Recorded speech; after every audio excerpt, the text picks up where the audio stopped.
problem yang kita hadapi itu problem-problem nyata yang dialami sama perusahaan itu. Berbicara mengenai down, tentunya aku pernah ya KMBKM. Langsung daftar aja, nggak bakal nyesel. Tapi kalau misalkan udah diterima, lakuin yang terbaik gitu. Karena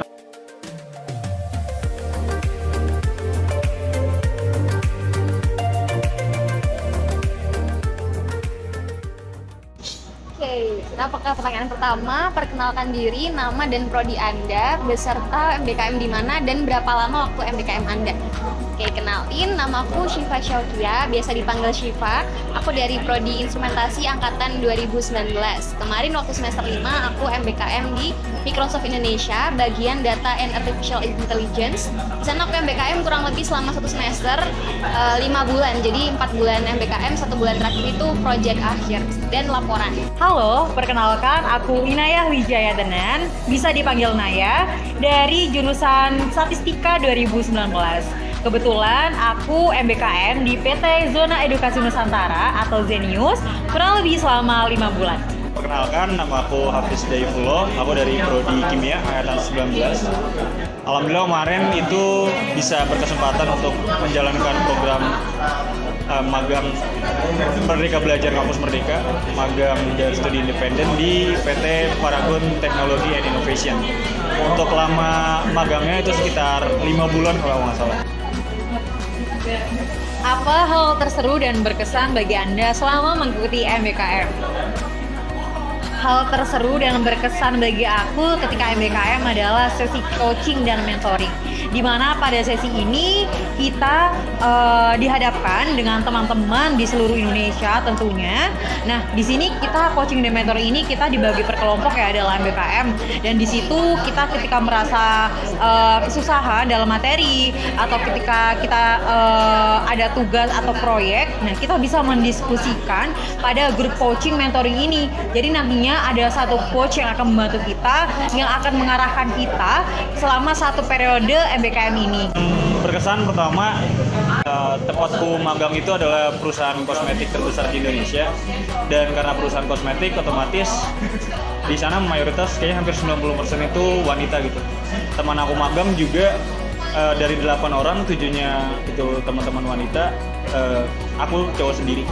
Nah, sana serunya aku bisa dari bahan mentah sampai jadi itu aku buat sendiri, sampai jadi kosmetik aku coba sendiri ke bagian badan aku gitu. Dan itu cukup challenging sih, karena sebenarnya kosmetik ini nggak ada ilmu atau jurusan pasti yang mengakomodasinya. Jadi di sana aku banyak belajar, banyak experience langsung. Yang pertama, ketika kita MBKM itu, yang masalah yang kita hadapin, problem yang kita hadapi itu problem-problem nyata yang dialami sama perusahaan itu, dan kita ditantang untuk nyelesain masalah itu dengan ilmu yang kita dapat mungkin selama di kampus atau selama kita MBKM itu pastinya ada mentoring dulu. Jadi kita menggunakan ilmu yang udah kita dapat, kita bakal menyelesaikan problemsnya perusahaan secara nyata. Selama MBKM, apakah Anda sempat merasa down? Bagaimana cara Anda untuk cepat bangkit? Down pasti ya, karena program MBKM ini benar-benar punya tanggung jawab yang besar gitu. Kita dikasih project, ini harus selesai dalam waktu 5 bulan. Sedangkan tadi udah aku jelasin sebelumnya bahwasanya kosmetik ini sebenarnya tidak ada jurusan pasti yang mengakomodasinya gitu. Walaupun memang erat dengan background aku kimia, cuma secara implementasi itu mungkin hanya 20-25% aja dari yang aku pelajari dari bangku perkuliahan. Sisanya aku belajar sendiri, lalu juga tanya-tanya dengan karyawan di sana gitu. Karena ini sistemnya magang ya, dan kita tuh nggak sendiri, itu berlapan, dan perusahaan tempat kita magang ini juga perusahaan termasuk perusahaan ternama, otomatis dari tiap individunya tuh punya keinginan buat bisa lanjut ke depannya di sana gitu. Sehingga itu menciptakan atmosfer kompetitif di antara kita. Nah, karena kompetitif itu kadang aku merasa kayak apa yang aku lakuin ini nggak sebagus sama teman-teman aku yang lain. Nah, pada saat itu yang aku bisa lakukan, aku percaya kalau misalkan semua itu bisa dilaksanakan, bisa didapat dengan kerja keras gitu. Ya udah, aku coba belajar lebih banyak, gunain waktu aku lebih banyak. Aku kerja tuh dari jam 7 sampai jam 4, malamnya aku gunain buat belajar lagi, buat melihat hasil eksperimen, sehingga bisa pas besok kerja, pas besok presentasi itu bisa ngasilin yang terbaik dan juga bisa nunjukin yang terbaik dari hasil kerja keras aku. Saya pernah ya, ketika kita di MBKM itu pastinya kita jadi setiap bulannya itu ada project di akhir bulan. Ada beberapa project yang memang sulit banget buat dikerjain dan itu mungkin hal baru yang belum pernah aku kerjain sebelumnya. Kadang-kadang sempat emang merasa down, tapi caranya untuk bangkit adalah kita harus belajar gimana cara kita bisa breakdown masalah itu satu persatu, terus kemudian dianalisis bagaimana cara menyelesaikannya, terus dieksekusi pakai hasil analisis kita tadi. Kemudian ketika kita selesai mengerjakan sesuatu, pastinya kita melakukan evaluasi agar pekerjaan-pekerjaan kita ke depannya itu semakin baik. Tentunya aku pernah ya ketika MBKM. Mengapa? Karena di MBKM ini tentunya tidak hanya dari satu jurusan aja atau program studi. Di mana di MBKM ini yang aku ambil adalah Learning Path Machine Learning. Nah, dari machine learning ini sendiri banyak sekali dari jurusan-jurusan di luar program studi aku, di mana mereka lebih expert tentunya. Nah, caranya bagaimana aku untuk mengatasi down tersebut? Kebetulan dari program Zenius ini kita dibentuk per kelompok ya, di mana per kelompok itu ketika kita merasa tidak tahu mengenai materi, kita bisa mendiskusikan di kelompok itu yang nantinya bakal terbantu seperti itu. Pertanyaan selanjutnya, apa hal yang Anda dapatkan selama MBKM yang tidak Anda dapatkan waktu kuliah? Oke, ini pastinya banyak banget karena yang pertama itu adalah relasi ya teman-teman. Yang paling penting itu kita dapat relasi dari dunia pekerjaan, terus kemudian dapat relasi di teman-teman dari berbagai macam bidang ya, backgroundnya kan beda-beda nih teman-teman kita nanti waktu kita MBKM. Jadinya kita bisa sharing banget banyak hal yang bisa kita develop untuk kita pengembangan diri kita selanjutnya. Terus kemudian kita dapat skill juga, skill yang mungkin kita kurang dapat selama kita di kampus. Di MBKM ini kita dapat banget skillnya, tergantung dari teman-teman MBKM di mana. Terus kemudian sertifikasi ini yang penting banget teman-teman. Kalau teman-teman tahu, kalau kita sertifikasi di luar secara mandiri itu harganya biasanya mahal, tapi kalau teman-teman MBKM, teman-teman bisa dapetin sertifikasi itu gratis selama teman-teman ngejalaninnya serius.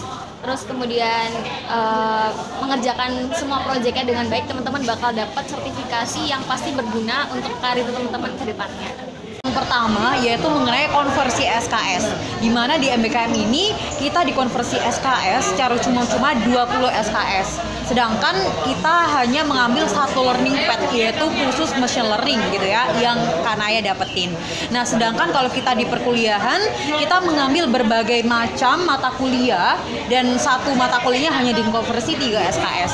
Nah, kalau di learning path yang Kanaya ambil ini, kita mendapatkan 20 SKS dalam satu learning path gitu. Berbeda dengan ketika kita mengambil mata kuliah di perkuliahan.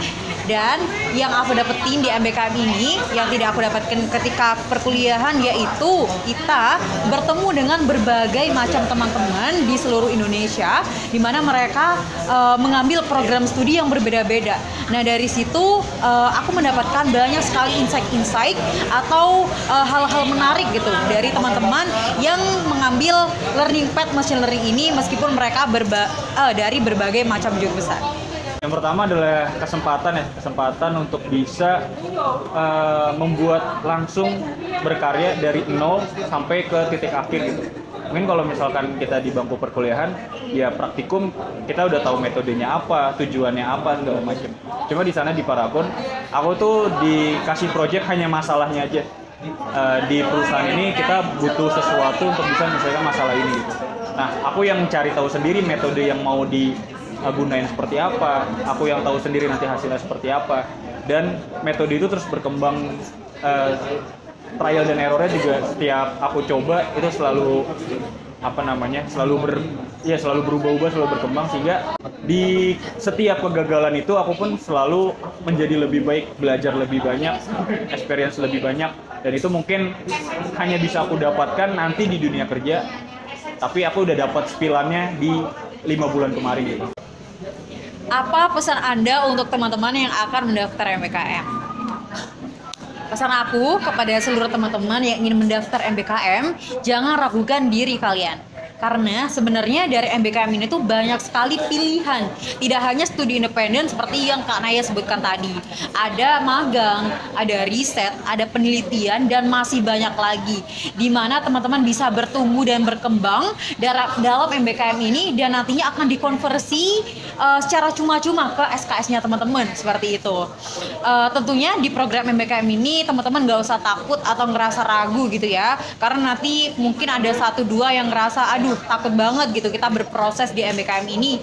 Nah, kalau bedanya di perkuliahan itu nantinya kita di sini tuh di MBKM ini kita bakal ada namanya mentor atau coaching gitu ya. Nah, itu akan mengarahkan diri teman-teman gitu di MBKM ini seperti itu. Jadi intinya kalau dari aku jangan pernah ragu, jangan takut untuk bertumbuh dan berkembang di Merdeka Belajar Kampus Merdeka. Langsung daftar aja, nggak bakal nyesel. Tapi kalau misalkan udah diterima, lakuin yang terbaik gitu, karena 5 bulan yang kalian dapat ini nggak semua orang bisa dapat, nggak semua orang dikasih kesempatan, jadi maksimalin sebaik-baiknya untuk perkembangan masa depan kalian juga.